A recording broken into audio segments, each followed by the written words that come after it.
Hai, sahabat Shalom, Yaladim yang dikasihi Elohim, jumpa lagi dengan Ima Ira dalam Parasat Vayetse. Dalam bahasa Ibrani dieja Vav Yud Sadi Alef. Vayetse dalam bahasa Ibrani dieja Vav Yud Sadi Alef. Artinya dan dia sudah pergi.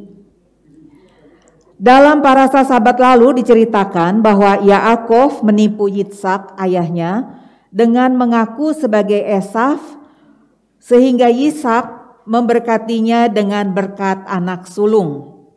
Dalam parasat ini diceritakan Esaf sebagai anak sulung sangat marah kepada Yaakov adiknya karena sudah mencuri berkat sulung yang seharusnya milik Esaf dengan cara menipu Yitsak bapaknya.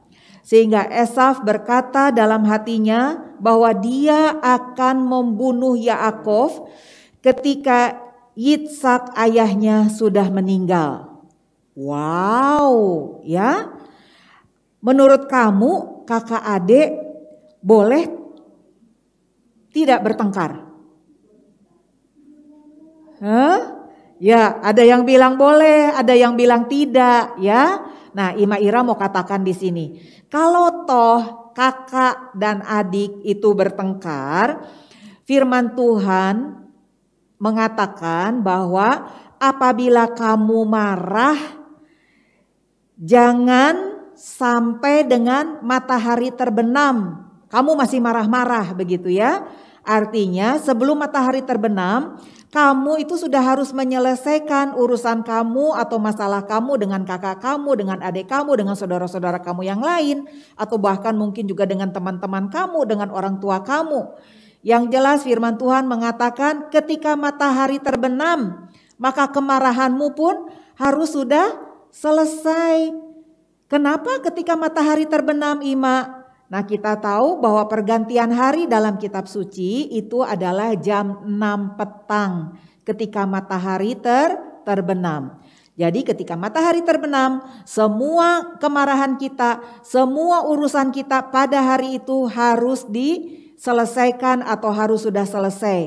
Karena kita akan bersiap-siap memasuki hari yang baru dengan berkat yang baru yang berasal dari Adonai Elohim, ya. Dan kemudian juga firman Tuhan mengajarkan kepada kita bahwa kita harus cepat menyelesaikan kemarahan kita sebelum matahari terbenam supaya si iblis tidak mempunyai kesempatan ya menggoda kita sehingga kita jatuh dalam jalan dosa ya. Nah, Yaladim yang dikasih oleh Elohim, Rivka ibu dari Esaf dan Yaakov tahu bahwa Esaf itu sangat marah kepada Yaakov dan berkeinginan untuk membunuhnya. Kemudian Rivka memberitahu apa yang direncanakan oleh Esaf terhadap Yaakov kepada Yitsak suaminya. Yitsak dia mendengarkan perkataan Rivka ketika mengatakan bahwa Yaakov itu harus pergi dari tanah Kanaan, pergi ke Haran, ke tempatnya Laban, saudara dari Rivka, untuk mencari seorang istri. Sebelum Yaakov pergi, Yitsak memberkati Yaakov dengan berkat Abraham, kakek dari Esaf dan Yaakov ya. Nah, Yaakov pergi dengan hati yang sedih karena harus meninggalkan tuanya yang sudah tua yaitu Yitsak dan Rivka dan juga meninggalkan rumahnya dan semua yang disukainya ke negeri yang belum pernah dikunjunginya. Adonai Elohim membuat matahari cepat terbenam supaya Yaakov segera tidur dan melupakan kesedihannya. Nah, sebelum Yaakov tidur, dia berdoa ma'arif. Dalam tidurnya, Yaakov bermimpi melihat sebuah tangga yang tingginya sampai ke langit. Dan malaikat Hashem naik dan turun. Kamu bisa lihat di gambar di sana ya. Di situ yang berbaring itu adalah Yaakov. kemudian ada tangga dari tanah sampai ke surga, dan ada malaikat yang naik dan turun. Kemudian Hashem berdiri di atas tangga itu dan berkata kepada Yaakov. Hashem menguatkan Yakov, Hashem mengulangi lagi janjinya kepada Abraham dan Ishak kepada Yakov, ya. Lalu kemudian Hashem juga mengatakan bahwa tempat Yaakov berbaring itu akan diberikan kepada Yakov dan keturunannya. Kemudian keturunan Yakov itu akan seperti debu tanah banyaknya dan menyebar ke seluruh penjuru mata angin, ya. Lalu kemudian Hashem juga berjanji kepada Yaakov bahwa oleh Yaakov dan keturunannya maka semua bangsa akan diberkati. Kemudian Adonai Elohim juga berjanji akan menyertai dan melindungi Yaakov.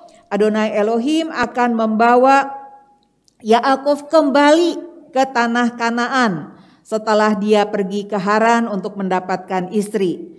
Dan Adonai Elohim berjanji bahwa dia tidak akan meninggalkan Yaakov. Nah, apa yang difirmankan oleh Adonai Elohim kepada Yaakov merupakan peneguhan janji yang pernah diucapkan kepada Abraham kakeknya dan Yitzhak ayahnya. Ketika Yaakov bangun, hatinya tidak sedih lagi karena dia tahu bahwa Adonai Elohim menyertai dia. Lalu kemudian Yaakov mendirikan batu yang dipakainya sebagai alas tidurnya, menuangkan minyak dan menamai tempat itu Bet-El atau rumah Elohim. Yaladim yang dikasihi oleh Elohim, pelajaran yang didapat dari parasat Vayetse itu ada 4 yang Ima catat. Yang pertama adalah rencana Tuhan tidak dapat digagalkan oleh manusia. Yang kedua, manusia bisa melakukan kesalahan dan memohon pengampunan. Yang ketiga, Hashem akan menyertai orang yang dipilihnya dan dikasihinya. Dan yang keempat, antar sesama saudara itu harus hidup rukun. Karena ketika ada kerukunan, maka Adonai Elohim akan menurunkan berkat-berkatnya bagi kita semua. Ayat hafalan untuk parasat Vayetse diambil dari Roma pasal 12 ayat 12. Bersukacitalah dalam pengharapan, sabarlah dalam kesesakan, dan bertekunlah di dalam doa. Kol hakafot, sampai jumpa Syabat yang akan datang. Shabbat Shalom.